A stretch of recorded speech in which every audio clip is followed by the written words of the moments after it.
নিতে কোনো অসুবিধা হয়? হ্যাঁ, আপনার গলিতে অক্সিজেন কে ঢুকায়? হ্যাঁ, কাটটা নেই, প্রতিদিন কার অক্সিজেন কতটুকু নেই জানি? হ্যাঁ, পার হেড 550 লিটার নেই।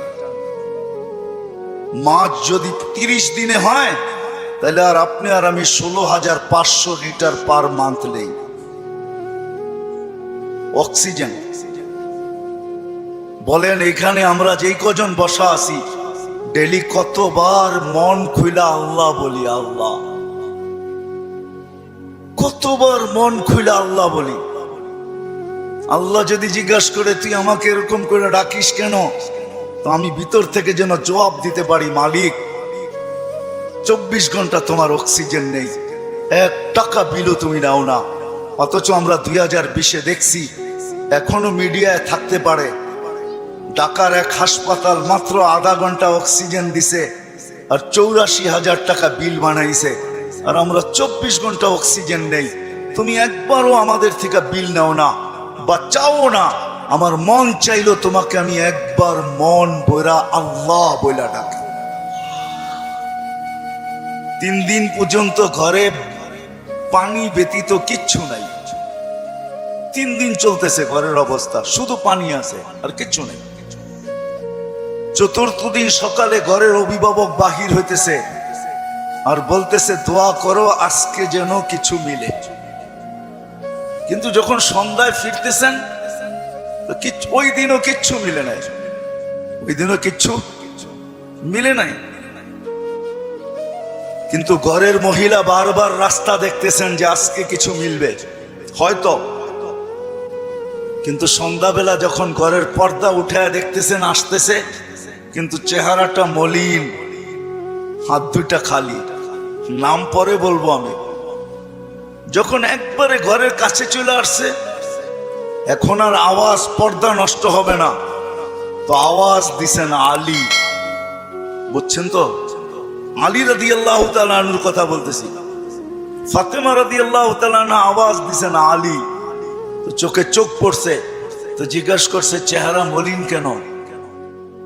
বলছে আজকেও কিছু মিলে নাই। তো ঘরের মহিলা বলতেছে ওয়াজাদনা শাকারনা লাম নাজি সাবারনা। পাবো তো শুকরিয়া আদায় করব না, পাবো তো সবর করব। দুনো অবস্থায় আল্লাহ আমাদের সাথে। আর আলী এটা জানো, আল্লাহ যাদের সাথে থাকে তাদের চেহারা মলিন হওয়ার শোভা পায় না। একটু ভাবেন না, একটু ভাবেন না। তো দরজা খোলার পরে যখন ঢুকতেছেন ঘরে, আলী রাদিয়াল্লাহু তাআলা আনহু বলতেছেন ফাতেমা সাররাত ওয়া তাবাসসামাত। ফাতেমা মুস্কি মুস্কি হাসতেছিল। 4র্থ দিনের ক্ষুধার্ত।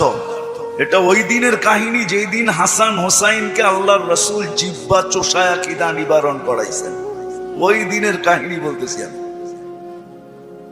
কিন্তু স্বামী এমনি তো মনটা খারাপ, স্ত্রী মলম দিতেছেন, সেও যদি চেহারা খারাপ করে তাহলে চেহারাটা আরো ভাঙ্গা পড়বে, দিলে আরো ব্যথা পাবে। তো প্রথম সান্ত্বনা দিছে আলী, পাবো তো শুকরিয়া আদায় করব, না পাবো তো সবর করব। দুনো অবস্থা আল্লাহ আমাদের সাথে। আমাদের জন্য শোভা পায় না যাদের সাথে আল্লাহ থাকে চেহারা মলিন হোক। স্বামী যখন ঘরে ঢুকতেছেন, আলী রাদিয়াল্লাহু তাআলা আনহু বলতেছে ফাতেমা সাররাত ওয়া তাবাসসামাত। ফাতেমা মুস্কি মুস্কি হাসতেছিল, আমার আগমনে খুশিতে নাচতেছিল। আলী রাদিয়াল্লাহু তাআলা আনহু বলতেছেন আমি আর নিজেকে ধরে রাখতে পারি নাই, তো আমি কাঁধে হাত রাখা দোয়া দিতেছিলাম রহিমাল্লাহ, আল্লাহ তোমার উপরে রহমত নাযিল করো। বলেন এই সম্পর্কটা কতটুকু সুখী? আমাদেরও তো এরকম একটা সম্পর্ক আছে। যদি আমরা তুলনা করি তাহলে ওই সম্পর্কটা কতটুকু সুখী, আমরা কতটুকু সুখী। আমি কিন্তু অনেকগুলা জিনিস দেখায় বুঝাইতে চাইতেছি। এজন্যই আমার কথা শুরুটা ছিল যে একক শ্রেষ্ঠ মানুষ, যেটা সৃষ্টির ভিতরে সবচেয়ে বড় সেরা, এই মানুষটার বাবা উচিত যে আল্লাহ দিন আমাকে কেন দিলেন, দিনের পরিবেশ আমার জন্য কেন প্রয়োজন, আর কোন সৃষ্টির জন্য দিনের পরিবেশ নাই কেন? এটা বাবা উচিত চিন্তা করা উচিত। আমি কয়েকটা উদাহরণ দিলাম, হাজারও দেওয়া যাবে। অথচ মুসা আলাইহিস ইসলাম আল্লাহকে জিজ্ঞাসা করছেন আমার জান্নাতের বন্ধুকে, তা আল্লাহ বলে কসাই। মুসা আলাইহিস ইসলাম ঠিকানা চাইছেন যে আমার জানা দরকার, কসাই এত বড় উচ্চ মর্যাদায় কি করে উঠলো, কি কাজের বিনিময়ে উঠলো যে আমার জান্নাতের বন্ধু হবে? তো মুসা আলাইহিস ইসলাম যায় দেখছেন, পুরা কাহিনীকে আমি শর্ট করতেছি, যে কসাই যখন সকালে বাড়ির থেকে বাহির হয় দোকানের উদ্দেশ্যে, তো বৃদ্ধা মার পরিপূর্ণ সেবা করা তারপরে দোকানে আসে। আবার যখন ফিরা যায় মার মতো সত্তাকেও বৃদ্ধাশ্রমে রেখা আসে, বাবার মতো ব্যক্তিত্বকেও বৃদ্ধাশ্রমে রেখা আসে। ঘরের থেকে বাহির করে, নিজে তো খাটে থাকে, কিন্তু বাবা মাকে গাড়ির গ্যারেজের ভিতরে থাকতে বাধ্য করে। আমি আঙ্গুল দিয়ে দেখাবো না আপনাদেরকে, আমি দেখাইতে পারি, আমার কাছে রিপোর্ট আছে, কিন্তু আমরাও জানি মানুষ যখন দিন না বোঝে তখনই কিন্তু ভাইয়ের বিরুদ্ধে।